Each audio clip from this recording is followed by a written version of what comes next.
What is going on, guys? It is Lely260 and this is episode 8 of Keep Your Enemies Closer. We start off this episode with a big money match as it's a special match. So let's have a quick look at our opponent, and all you need to know about this guy is he's got Martins and Hulk starting, and he's got that son of a bitch Vandermerch on the bench, and we all know how guys like this play. So we're going into the first piece of action of this match, and it's with me taking a corner that gets cleared out, but you know how I like to play. I always like to play my way back into the box, and that's what I do here as I get the ball to Suarez, who has a good effort on goal. It's saved by the keeper, and then his defender comes and cleans up the mess. Now this is the moment that turns this half into a nightmare for me. First of all, Parecio cut out that spammy pass with no problem. Then here, Ivanovic gets treated like he doesn't even exist.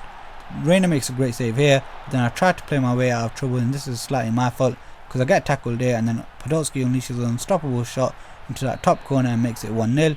Then here, we all know this guy's only way of attack is going to be this spammy through ball, and my defenders can't cope with this overpowerness of Hulk, and it's a shame that such players get rewarded, such bad players get rewarded with little effort.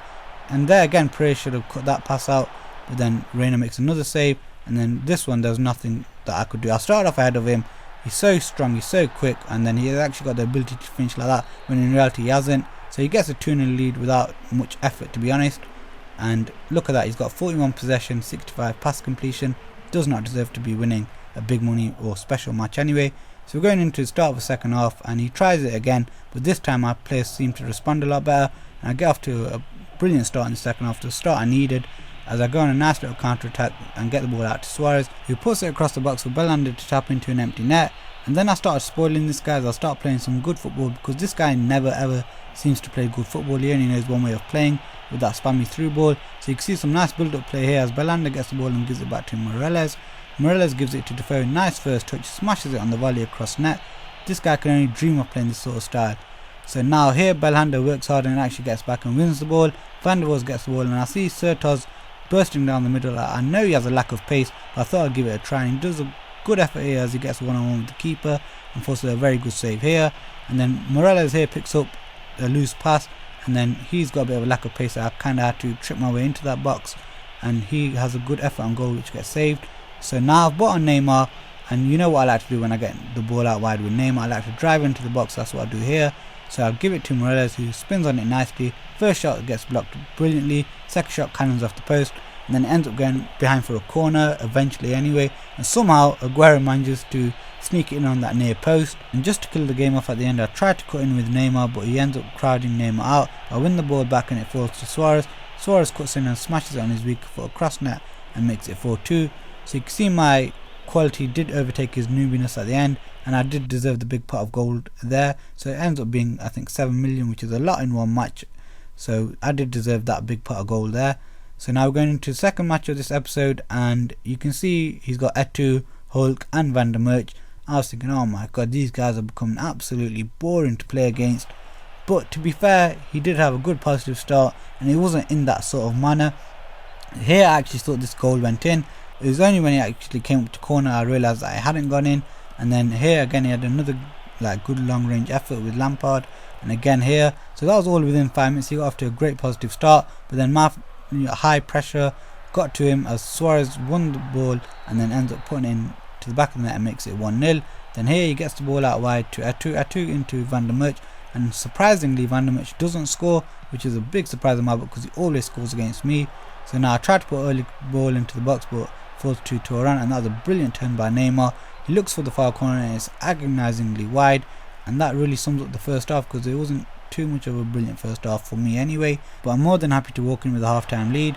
So now we start off the second half, and this time it's me who gets off to a nice positive start as some nice build-up play sees Suarez put the ball back through to Belhanda. Belhanda puts in a nice first-time cross, but it only gets cleared to Suarez. Suarez makes no mistake as he smashes it into the far corner and makes it 2-0. And then this time Suarez just makes the defender look like a bit of a fool, and then he goes up to the next one and twists him up for joke as well. So then he puts him across into the box, and Belhanda really should have scored from here because that would have been a nice goal for Suarez's part anyway, but he did all his best. So now he starts to resort to these sort of long ball spammy tactics, and he gets through with Martins, but Reina makes a good save here. But then this time he gets the ball with Eto'o, and when Eto'o is on a bit of form and he gets running, then there's not much you can really do. He gets the ball out wide, he puts it across, and then Pato taps into an empty net and makes it 2-1. and then right towards the 80th minute, I get the ball out wide to Belhanda. He's got a bit of a lot of run on here, so he puts the ball into the box on the first time, and then it ends up getting cleared to Van der Waals, who settles himself for a far post shot, but he ends up hitting it just wide. So this match I wasn't really playing at my best, but sometimes that's what you can do. Great players can do that sometimes, just win matches when they're not at their best.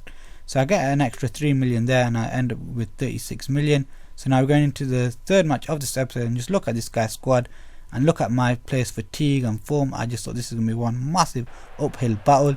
But then we start off this match, and I get off to a brilliant dream start. Actually, I can only describe it as a dream start, as I played the phone, and then I dropped Shelny on his ass, cut in and smash it into the far corner and make it 1-0. And then here he tries to respond instantly, and he has a good effort as he gives it to Robben, who hits it just slightly over. So it's a good effort. And then Morelos plays in Defoe, and I'm just thinking this is way too easy at the moment, so I better make the most of it, but I couldn't because that was a good save from the keeper. And then he obviously clears it from there, and then Ramos gets sucked into Ronaldo. Ronaldo gets one-on-one with the keeper. He does a bit of a dickhead thing and just exploits the really bad goalkeepers. That's not his fault. Konami shouldn't really put that in, but that's a bit of a knobhead thing to do. So now I win the ball here with Belhanda. Joey Barton puts in a cross, and then Suarez just chucks himself at that ball and makes it 2-1. So now here he wins the ball right at the end of the half, and then he goes on a nice little counter attack.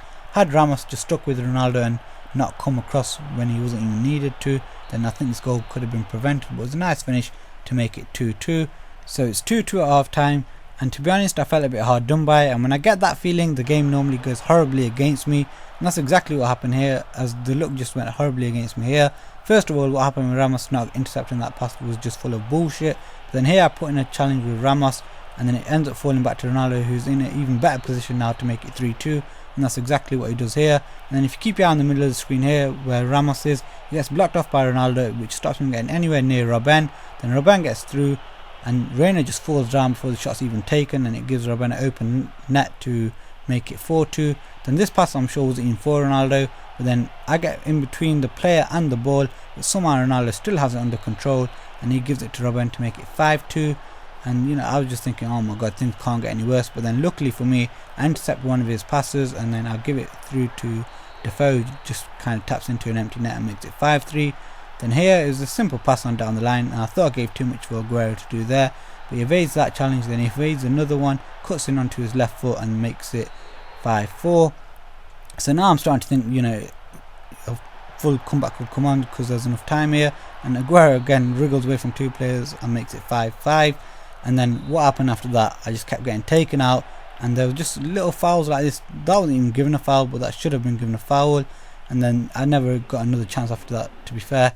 So really, I got a match that ended 5-5, which I clearly would have won had the luck not been so against me and so much bullshit had gone against me.